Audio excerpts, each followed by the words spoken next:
Bonjour, je m'appelle Flavien Laurancier, conseiller culinaire, épicsaveur, groupe Pomona. Aujourd'hui, je vais vous présenter la baie de verveine. Originaire du Vietnam, cette baie apporte de la fraîcheur au plat. Les baies de verveine s'utilisent entières, concassées ou moulues en fonction des recettes. Pour commencer, je vous propose une application évidente en sirop pour une assiette de fruits. Je réalise un sirop lourd que je porte à ébullition. J'y fais infuser des baies de verveine entières dans une mousseline et je le sors du feu. Lorsque mon sirop est assez infusé, je retire ma mousseline. Je le reporte à ébullition et j'y jette mes framboises surgelées. Je passe au dressage de mon assiette. Les pêches de vigne, les litchis, les framboises, ma glace au pamplemousse rose. Pour la finition, j'arrose le tout d'un peu de sirop des framboises. J'ajoute également un petit cresse et quelques tours de moulin de baies de verveine. Pour la recette suivante, je souhaite une infusion plus puissante.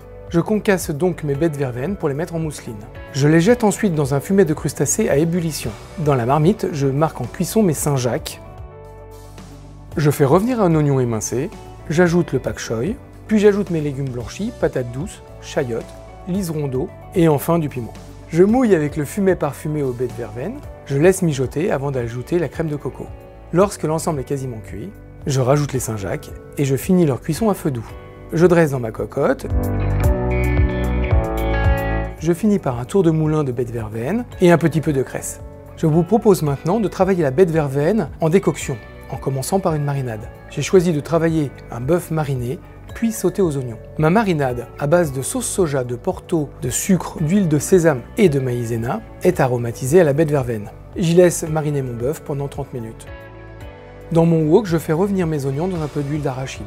Je les débarrasse pour faire sauter ma viande et je remets les oignons pour finir ma cuisson. Je dresse en finissant avec des pickles d'oignons rouges et quelques cresses. En accompagnement, je recommande un sticky rice. Les baies de verveine savent aussi apporter du relief à une simple poêlée de légumes. Cette fois, les baies moulues sont ajoutées juste avant l'envoi.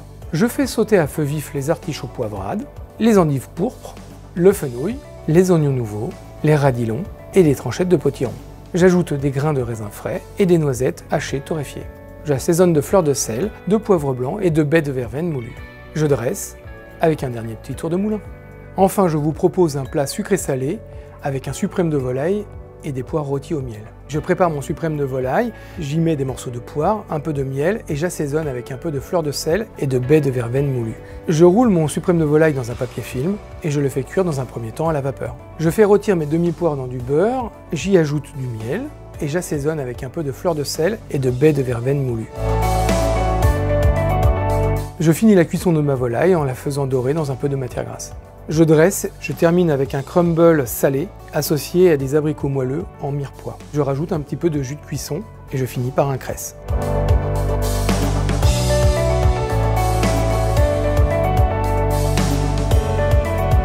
A très vite pour de nouvelles inspirations Esprit de Chef.